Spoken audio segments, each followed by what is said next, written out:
tugomba twumva ijambo ry'Imana hanyuma ibisigaye twasenze byagenze neza kaduhe kaze mukozi w'Imana Pastor Michel atubwire ico Imana yamusize ku mutima kaze.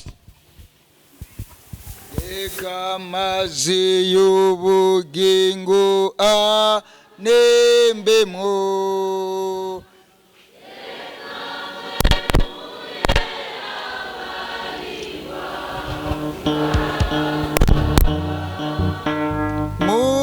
mubingora bikambuza amahoro imitwaro yanze ndayikoreye bibwire data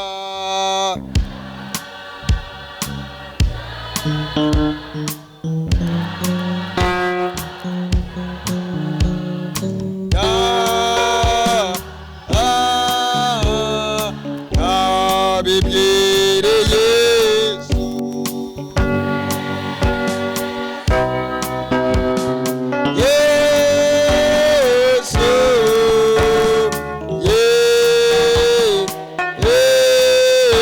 Yesu bibwire mwembu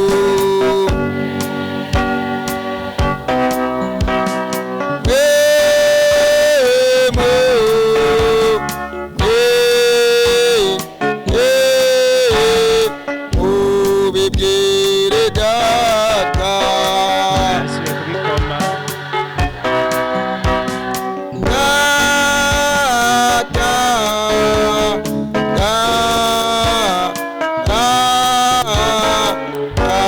bibwire Yesu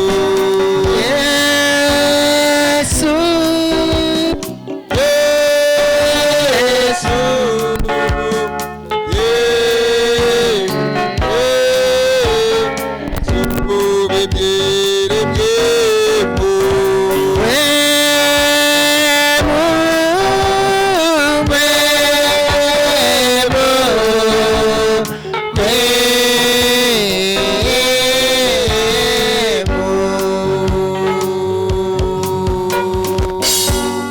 Yesu nasimwe. Ego turanezerewe cyane kongera kuba hano muri ingoro y'Imana no kongera kubona bene data bo muri village ya Kane. Turabikengurukiye Imana data wa twese. Imana nihabwe icubahiro. Imana nihabwe icubahiro. Hanyuma uyu n'umunsi w'amayinga 3 aheze turiko turagenda mu bikorane twari dufise kuri misiyoni yacu ya Bujumbura. Twari mu gikorane hariya mu gisagara ca Bujumbura, tuvayo tugenda mu gikorane cy'Imuramvya, tuvuyeyo duciye tuza hano kubw'ubu butumire bwanyu n'uyu mukozi w'Imana barongoye. Ndumva rero mubwiriza kumara hafi ukwezi kose atasimbiye kububwiriza sikintu corose. Naciye ngenda guhezagira ubukwe ejo ahantu bita mu Rugenge, kandi ku munsi wa kane twari ahantu bita mu Rubira mu masengesho y'abakozi b'Imana.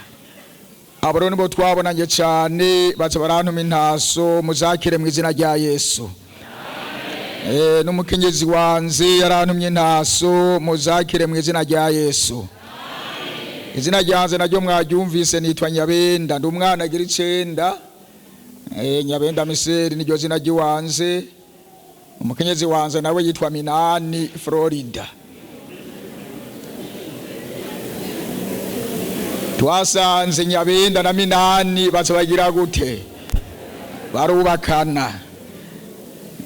Kandi Imana kiraduhezagira iduha abana 11, bari 13, abakobwa 10 n'abahungu 3, riko ari abakobwa 8 n'abahungu 3, nzafise n'abuzukuru basika kuri 8.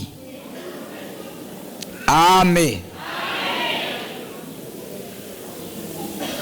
aho mba naho haruguru ku musenyi, niho ndindiriye inzamba, niho ndindiriye Kristo Yesu. Ibisigaye rero twaramenye ko mufise igikorane atari cy'uruhimbi, ariko igikorane cy'ukungura umuvumba, kandi ahantu hari umuhezagiro w'Imana. Imana nisimwe cyane. Uzosima ahantu hari umuhezagiro w'Imana abantu baragwira,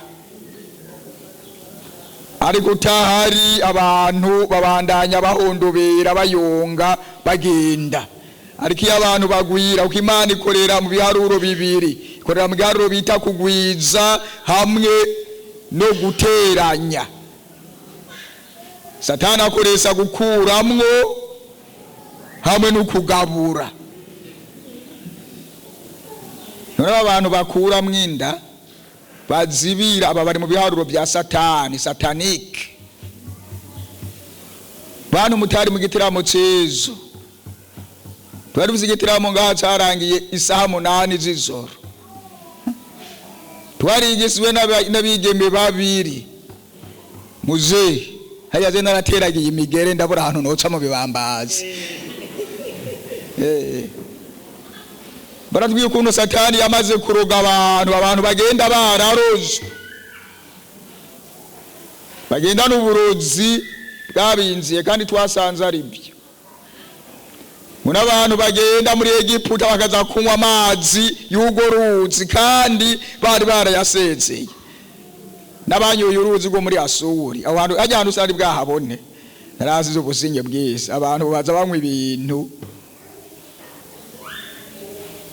kandi Imana yari yarabivuze ko yagiye kuza ibintu. Ibyo tubigarukirize ngaho. Nituza muri birebire, kuko ibikorwa biri imbere yacu nibitari bike, sibyo none? Amen, amen. Yesu nasimwe. Nta n'amakorasi twozamwo, kandi mwami baza ngo aho ndayabutse. Nanu ndiko ndenze imyaka 35 ndi muri ibi bikorwa, umva nobura amakorasi. Reka turabizo jambo ry'Imana. Ndacari kuri rya jambo ry'Imana twasangira ku munsi wezo ryo mu butumwa bwiza bwa Mariko. Mariko igice cya 12 umurongo wa 28. Haza umwe mu banyabwenge b'ivyanditswe, yumva babazanya, amenya ko abisuye neza. Aramubaza ati, bwirizwa ry'imbere muri yose nirihe? Yesu aramwisura ati, ry'imbere niri, ngo nimwumve yemwe Bisirayeli, Uhoraho Imana yacu niwe Uhoraho wenyene, kandi mukundishe Uhoraho Imana yanyu imitima yanyu yose, n'ubugingo bwanyu bwose, n'ubwenge bwanyu bwose, n'inkomezi zanyu zose. Irya kabiri ngiri, mukunde bagenzi banyu nk'uko mwikunda, nta rindi bwirizwa risumbayo. Uno munyabwenge w'ivyanditswe aramubwira ati, ni koko mwigisha, uvuze ivy'ukuri yuko ari imwe nta yindi atariyo yonyene, kandi kuyikundisha umutima wose no gutahura kose n'inkomezi zose, bo no gukunda mugenzi wawe nk'uko wikunda, biruta cyane ibimazi byose byonsezwe n'ibitonsezwe. Yesu abonye amwisuranye ubwenge, aramubwira, nturi kure y'ubwami bw'Imana. Muvuge muti amen. Muvuge muti amen.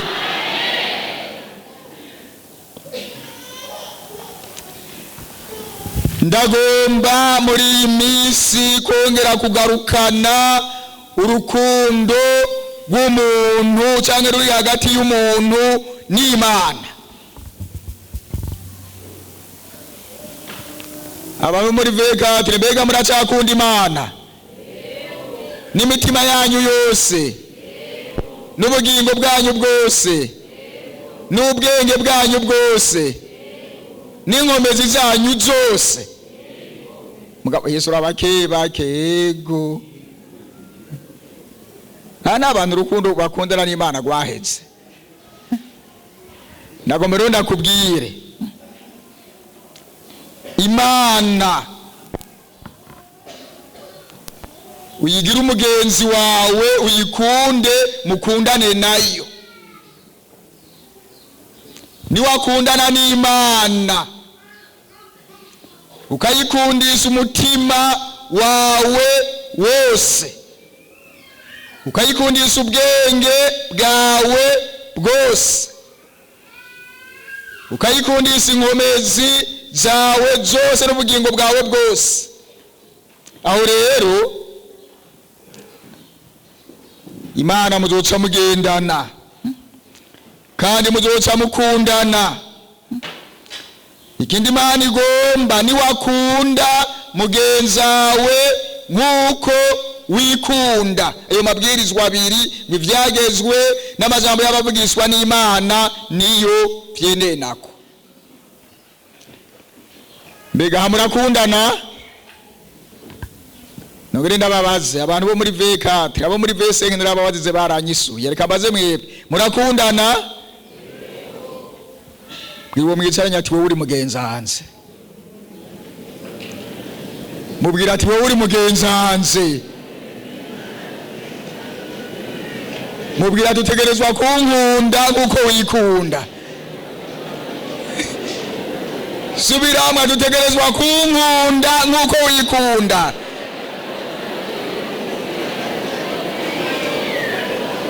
Yesu nabahezagire.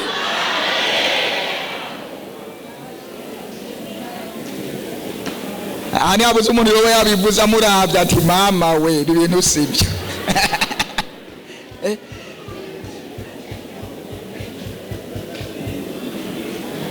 Muko ngaruka ahantu nagomba mvuga iki kintu gikurikira.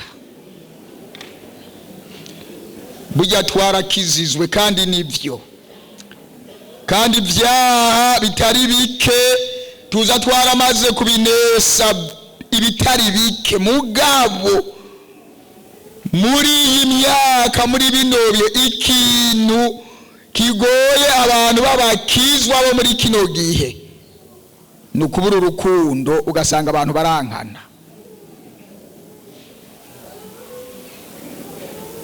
ugasanga mbere n'umugore n'umugabo babana mu nzu imwe barankana,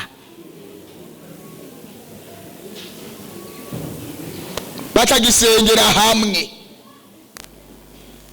Umwaza mwikera atewe magogwa mboneye muri uru rugo, udatewe magogwa y'umuntu nazanye ngaha ngo mu rusengero bagaca baririmba ngo buca dutaha. Gasanga umukazana na inabukwe kandi abo bantu bose nabakizwa, mugabo barankana. Umwana na nyina bakankana, umuhungu na se bakankana. Ugasanga abantu naho basenga barankana, abaririmbyi bakaririmba bankana, abasenzi bagasengera mu mugumwe, mugabo hagati yabo harimwo urwango.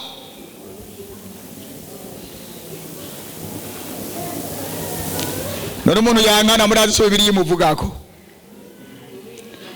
Hazi kintu kizozana urwango hagati yawe na mugenzi wawe, uze umuhamagara muce mwicara hamwe mutunganye. Haraho bisika abantu bagira ibyo bapfa bakanga, ugasanga umuntu urwango arugendanye ukwezi, amezi 2, 3, umwaka, imyaka 2 n'imyaka 10. Ariko agendera zutako agendera hekenye amenyo, amagufa yarabunzwe, haravye umuntu kizisi ngo haragubagurice. Hari umukizwa no kuri kw'Imana.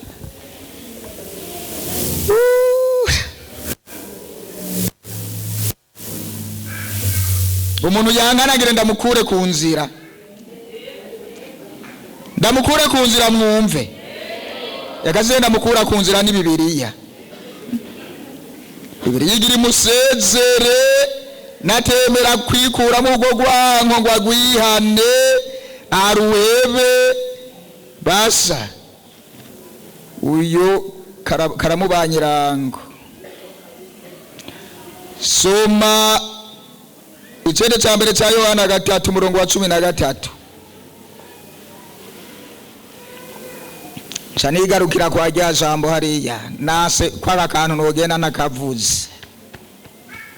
Mwabonye icende ca mbere ca Yohana 3 umurongo wa 13, umutwe uvuga ngo uko abana b'Imana bakwiye kugirane, bakwiye kugirane gukundana. Bene data, nimutangazwe nuko abisi babanka. Abisi barashobora kutwanka, izo nta ngorane, barasaka batwanke naco bazotugira. Twebwe tuzi yuko twavuye mu rupfu twasitse mu bugingo kuko dukunda bene data. Udakundana yama hehe. Uwanka mwene data wundi ni umwicanyi, kandi murazi ko atamwicanyi yogira ubugingo budashira ngo bugume muri we.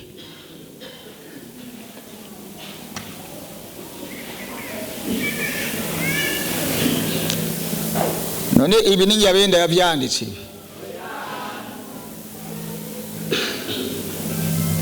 Uwanka mwene data wundi numuki warakereye abantu nimba gitukura ko amazi uterera hasi kubera urwanko rwonyene gusa.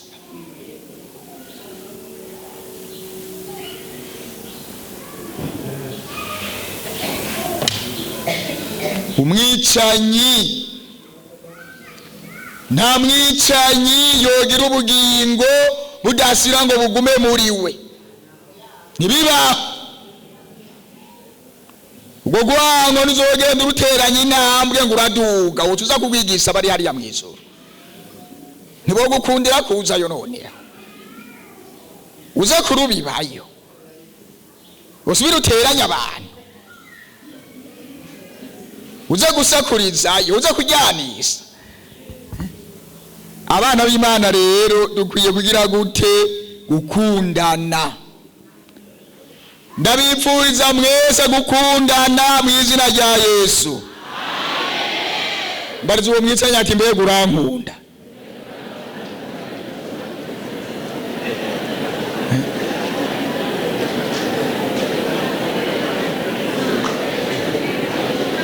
Imana nibahezagire mu izina rya Yesu. Umuntu adakunda mwene se wundi aracaza mukanya. Satani yarakuroze agusiramwo uburozi bw'urwanko. Wararozwe, wararozwe. Amaraso ya Yesu aracarogora. Nari gusoma n'ibindi bintu bikomeye ngaha bizanye n'abantu bankana, kandi umuntu akundanye agakunda n'Imana. Ayo mabwirizwa abiri niyo makuru adasanzwe. Nagomba rero turabire hamwe abantu bakundanye n'Imana, barayikunda hanyuma nayo irabakunda. Kandi ajya Imana niyo yabanzize kudukunda turayikunda. Ibyo murabyemera? Ibyo murabyemera? Yesu nasimwe. Imana yaduhaye isi tubako tutayiguriye amahera.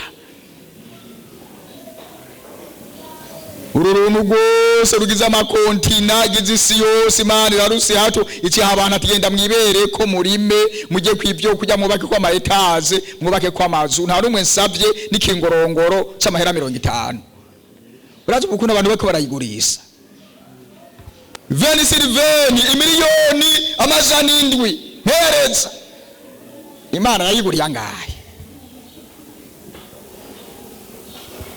Ndavuze ni nkuba Imana yosavura ati boko mubiko murayigurisa roze mutanguriye ubu ngomba nanze mungurire muce mupfaho mumvire ikintu nabaye pururiye muza mukidandaza hanyuma nanze rero mungurire mubone kuronka amaparasera ubwo abantu twokwiruka tuzahe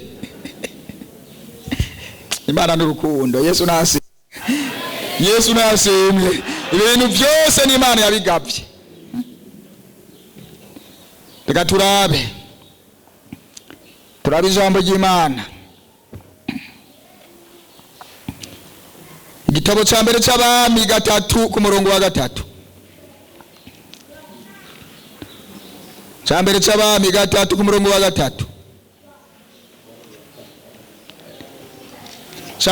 igitabo cya mbere cy'Abami 3 ku murongo wa 3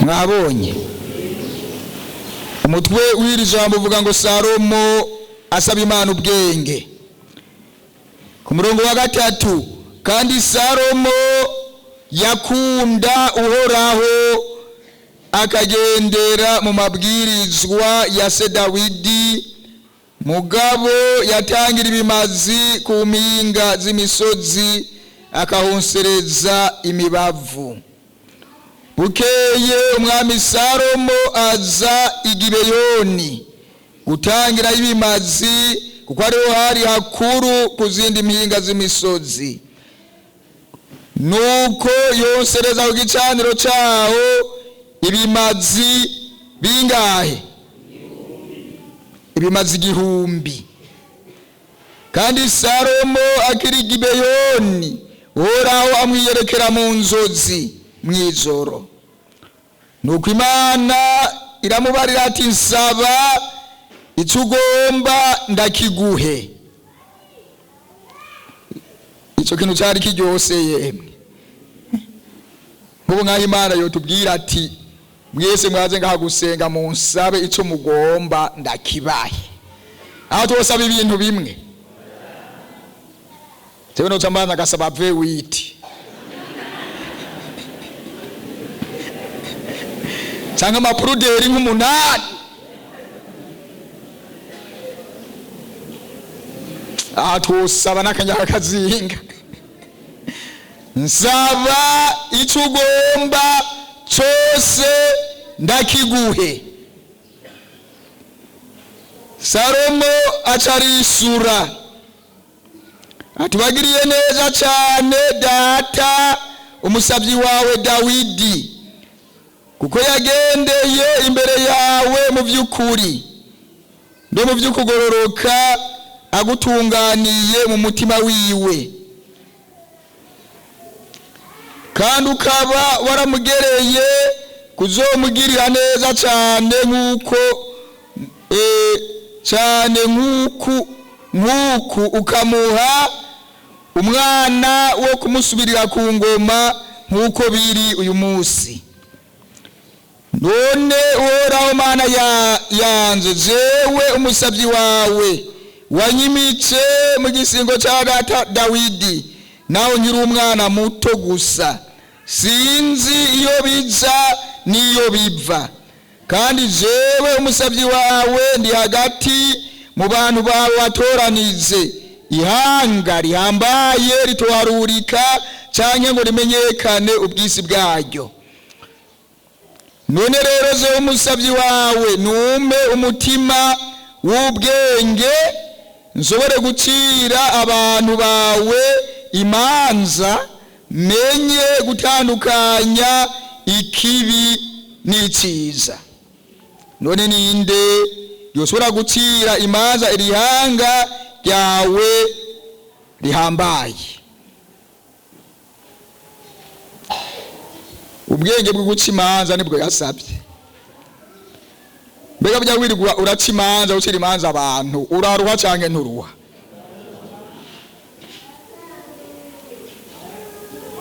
Nk'ubu wewe Imana yo guhitisha mu butu usaba ubwenge bwo kuri uracira imanza abantu bo muri V4, abagwanye, abakubitanye, abanyoye akanyanga, abanyoye urumogi, abanyoye imigorigori, ububangara, tinsabye ubwenge zo ziracira imanza abo bantu.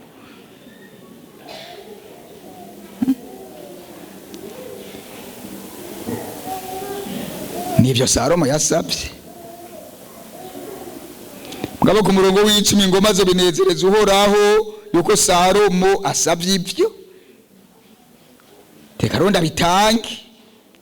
Nuko Imana iramubarira ati ibyo ko ari byo usabye ukaba udasabye kuramba.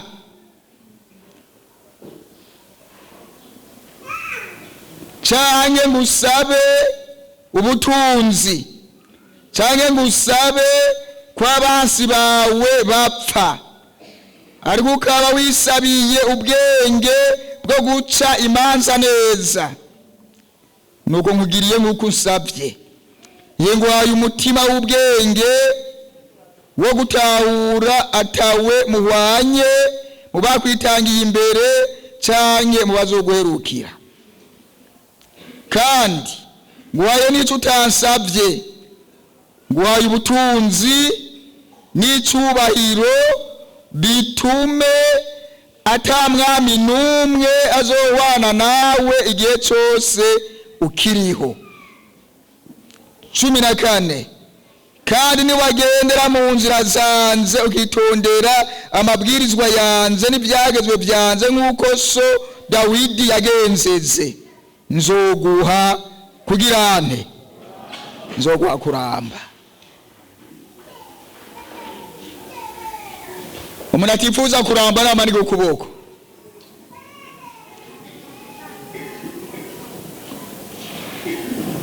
Kuramba ni kado Imana. Yesu nasimwe. Yesu nasimwe. None icyasi tuyimana ni giki? Kugira ngo ibwire Salomo ati nsaba ikintu cyose ugomba ndakiguhe. Yaragize gutanga ibimazi 1000. Sogiye batanga inka, ndababa wotondesa inka 1000 ngo zitonde ku murongo, zova ngazi yagarukira hehe? Arayobora inka ibimazi n'intama ngo byari bivanze, baraharura 1000, arakizana ku gicaniro cy'Igibeyoni, arazisikanaho ibyo bimazi, arabitanga, barabibaga, barabiturira, biramotera Imana, umubabwe umota neza. Ibyo bintu rero bica birasakambura urukundo rw'Imana hagati ya Salomo n'Imana. Muvuge muti amen. Muvuge muti amen. Mbwirira mugenzi wawe ati uzokundane n'Imana.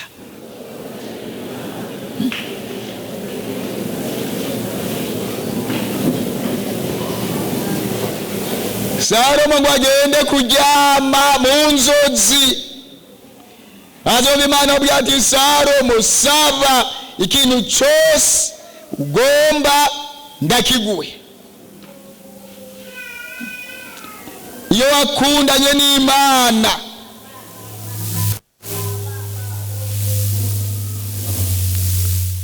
ucusaba ikintu cyose, Imana itanga igisubizo.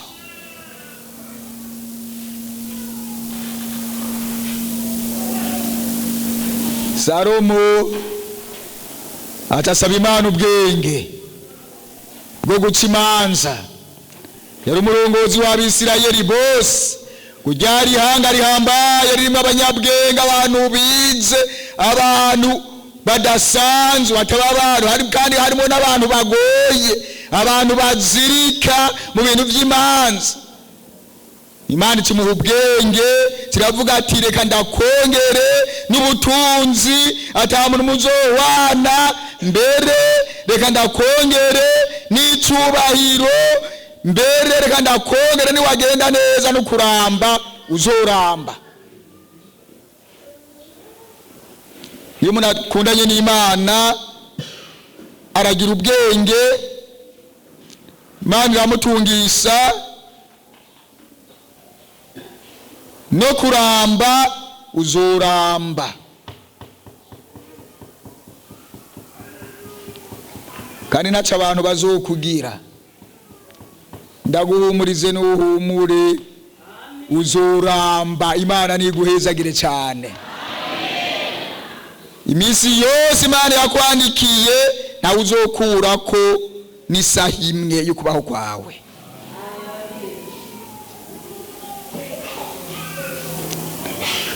Murazosoma hepfo y'ahantu niho Salomo yacahura n'urubanza rw'abamaraya. Yatangiye guca urubanza rw'abamaraya, kandi igisagara kibayemwo abamaraya kiba kigize ingorane.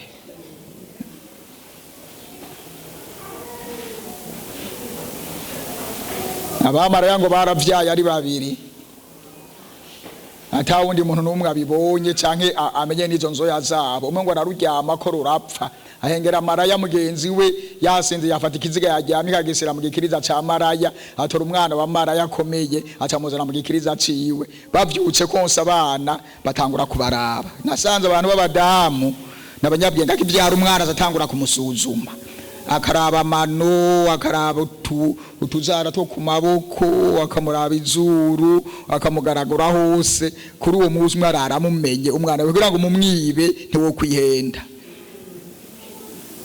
Maraya araba umwana wiwe ati uyu siwe gwanze nuwakijya niyazaniye ikiziga mu mwana wanje.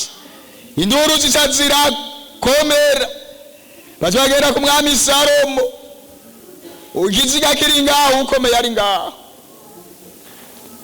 Urubanza rutagira icabona ruragoye guca.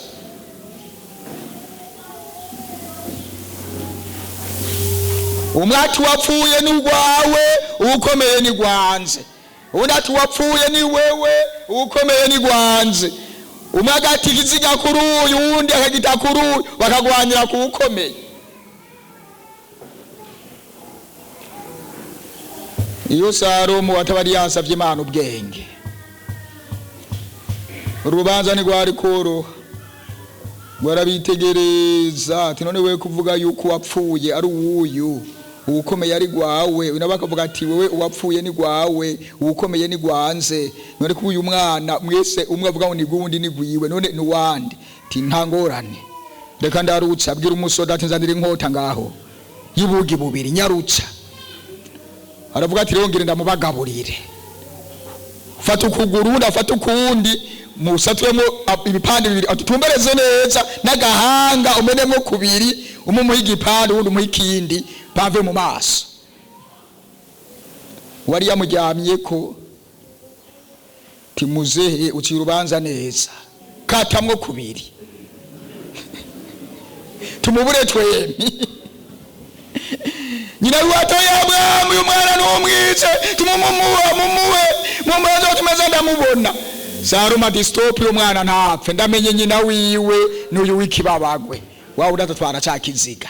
Imana nihabwa icubahiro, Imana nishimwe. Ngo abantu bace baratangara bumvise ukuntu umwami Salomo yaciye urwo rubanza.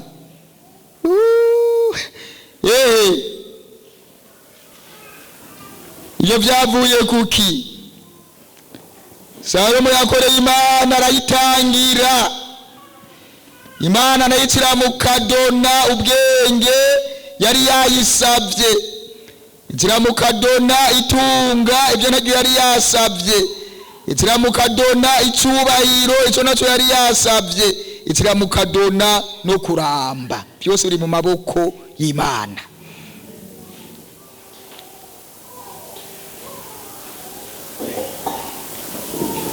Undi muntu yakundanye n'Imana, tumurabana mu gitabo cy'Itanguriro 22 ku murongo w'icenda. Tanguriro 22 ku murongo w'icenda dusome tugere tunyaruce. 22 ku murongo w'icenda muza mwamaze kuhabona. Tanguriro 22 dusome ku murongo w'icenda.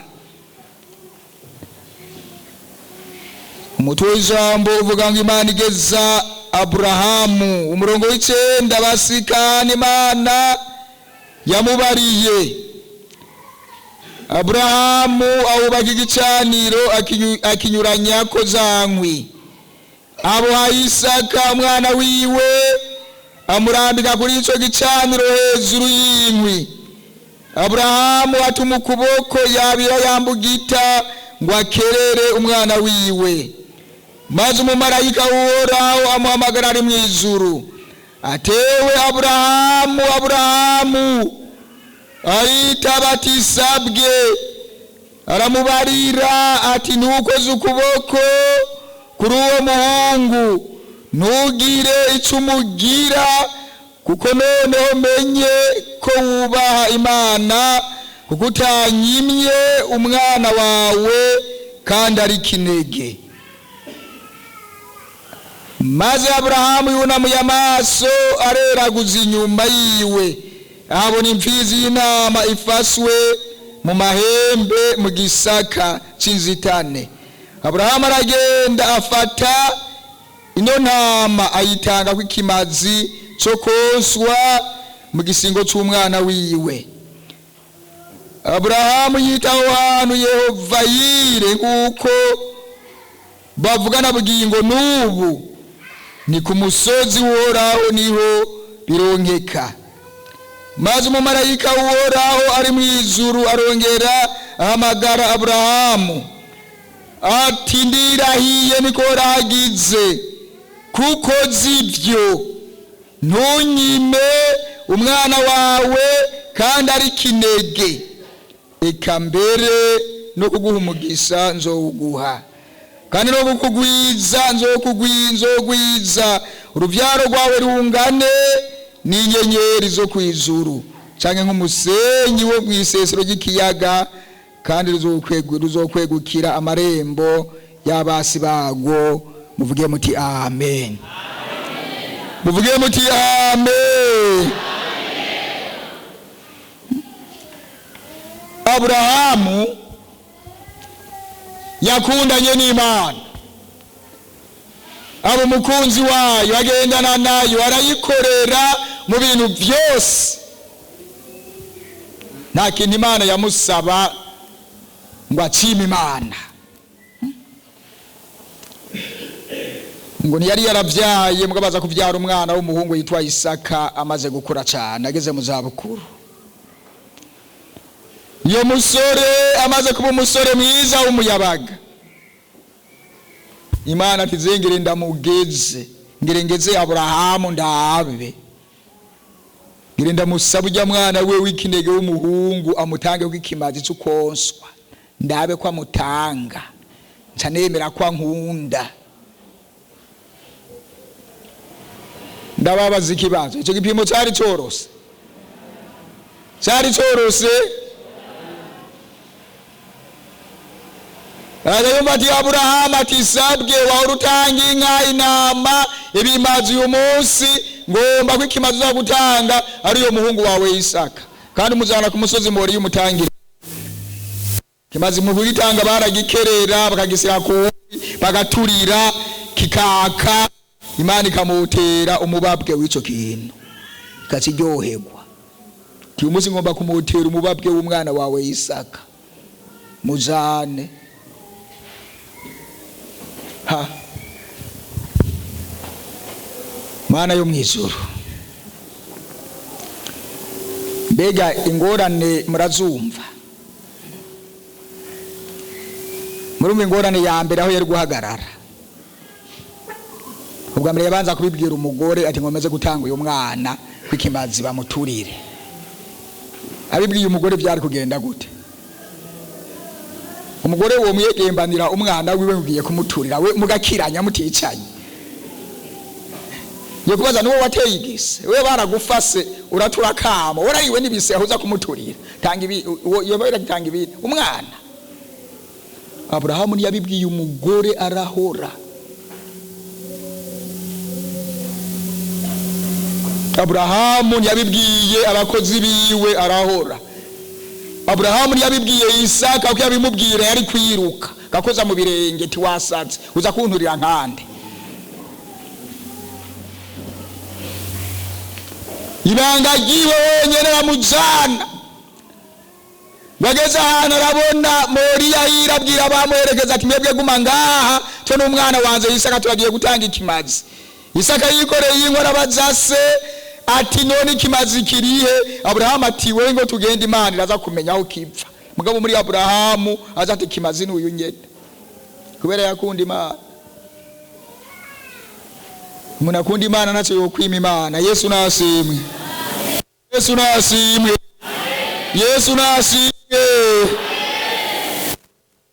Bagere Moriya rubaka igicaniro mukanya Isaka nguyu aramubose. Nizengire mwe n'ikimazi cyo koswa nta kundi amurambitse ku gicaniro no kunkwi ahitanye imbuga itarayikuye mu bwubati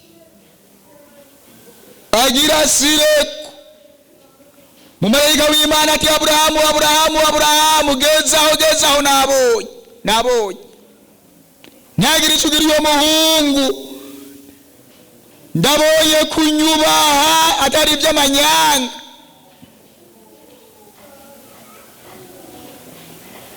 Barabe yabona imfizi y'intama ngiri mu gisaka cinzitane atarayitora yitanga kwikimazi ati Isaka mujane mutahana nabonye. Umumarayika yavuga ati kuko zivyo Yesu nasimwe. Aburahamu kuko zivyo nzoguhezagira uzogwira uzongana n'umusenyi wo gukiyaga kandi amahanga yose azorongera umugisa mu izina ryawe muri wewe. Yesu nasimwe. Yesu nasimwe.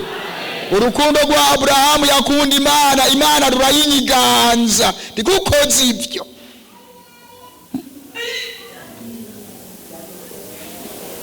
Kuko zivyo hari ibintu umuntu akorera Imana bikayihabura Imana igahaguruka ati kuko zivyo. Yesu nasimwe. Yesu nasimwe. Ikibanza cy'urusengero rwo kunyomvye natanguye kwigisiriza ku ijambo ry'Imana caguzwe n'abazenama babiri bagura ahantu hanini kandi ntibari batunze ibirimwe abari mwazari nanasi nizo basora ku musenyi mu biseke ku mutwe begeranye udufaranga babika bati baragenda bararaba ahantu heza bati barahagura ikibanza turaza turahubaka urusengero. Abantu bahora bagenda kwambariza Imana kuri uyu musozi bakaza ku nyomvyi Imana igakora ibitangaza. Umunsi umwe haraza abakobwa babiri bavuye muri Vesenke kwasengera barambwira ati tuzanye umutwaro w'ibanga bari batatu tuzanye umutwaro w'ibanga Imana ni yawisura tuzogaruka ngaha tutanga ikimaze cyo gukenguruka. Abo bigemeye nabo nta kindi bironderera kubaka barondera kuronka ababatwara biyubakira ingo mugabo barabimisa ntibambwiye nabo n'ibyo bintu byabaduganye nibikimbwira ngo apana tuzokubwira Imana ni yisura. Bose badugiye rimwe mu kugenda kubaka kwabo bagiye mu kwezi kumwe. Yesu nasimwe cyane. Yesu nasimwe. Ndagomba rero wewe uri ngaha wongere wibaze wuname hagati yawe n'Imana. Urukundo Imana yagukunze wewe nawe uguyikunda mukundanye gute?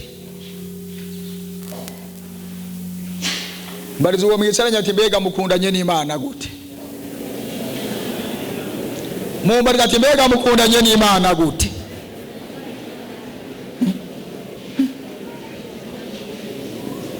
Turakwiye gukunda Imana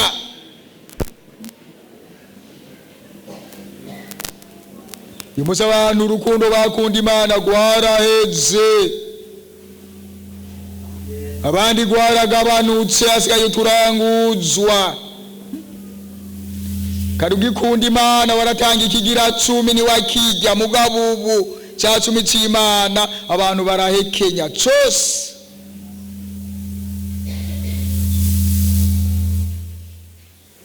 Hari umuntu umwe yambwiye ahantu nigeze gukorera ngo none ga mwari ngo ze ko ndonka amahera menshi cyane,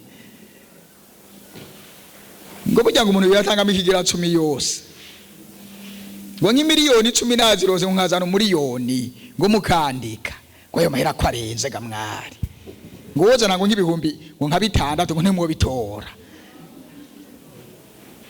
Uyazanira nde none uyahande? Uyaha mwarimu, ya pastori tangigira 10 kiri muri Bibiliya?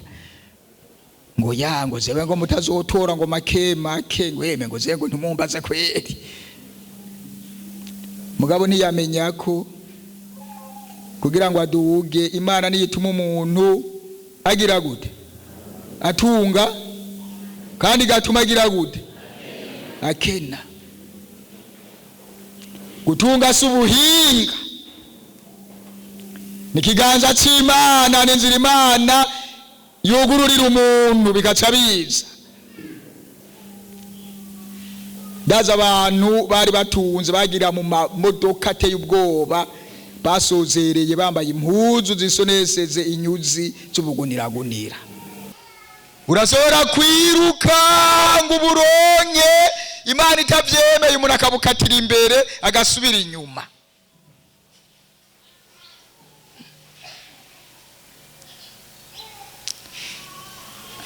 Amen.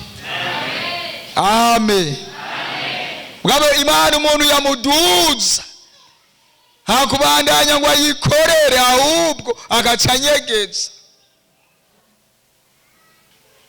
Kacanyegeza kagica 10 kugica 10 n'umuvumo, nasubira no kongera gukundana ngo akunde n'ababa biwabo bakagogwa bakamererwa nabi, abaci ruhanda karengana. Ugasanga so wawe agihugura cyo hazamazana 5, wewe uguze imikeke y'ibihumbi 100, kandi ariwe yakubyaye. Amen.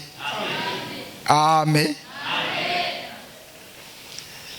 Muzehe ezo yaradutwengeze yavuze ati natanguye kubakira inzu data bukwe, ati mugabo ndibuka papa ndizaramwubakira nawe. Mugabo ngiye kwa data bukwe ati umunsi mwe naragiye ngo bariruka ku isake, ati mbona bayiteye inzuguzugu barayifase barayibaza, ati navuye yo ndayikecuye. Urumva yarakunze abavyeyi, so ubukwe na so wawe ni bamwe bose n'abavyeyi, sibyo none gamuze. Yesu nasimwe, Yesu nasimwe.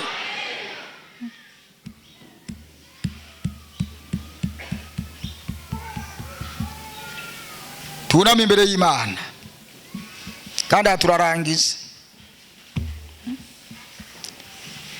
Ubaza umutima wawe ati mbega umutima wanze muri ino myaka, muri kino gihe ukunda Imana gute? Ubugingo bwanze aho ni mu maraso, haracyariyo gukunda Imana. Ubwenge bwawe uracyabukoreshereza Imana. Inkomezi zawe, inkomezi, ibyo byose ni ibintu Imana yatugabiye. Imana yaguhaye inkomezi, izo nkomezi zawe uzikundise Imana.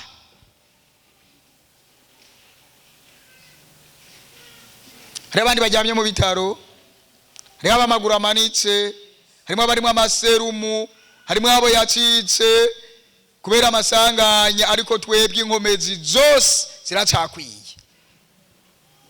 N'inkomezi zawe zose. Hanyuma rero muzetse mukundana namwe, muze mukundane nkuko mwikunda. Hagati muri mwebwe urukundo rugwire. Umwami wacu Yesu Kristo yavuze ngo nitwagiriranira urukundo niho abantu bose bazomenya ko turabigishwa biwe.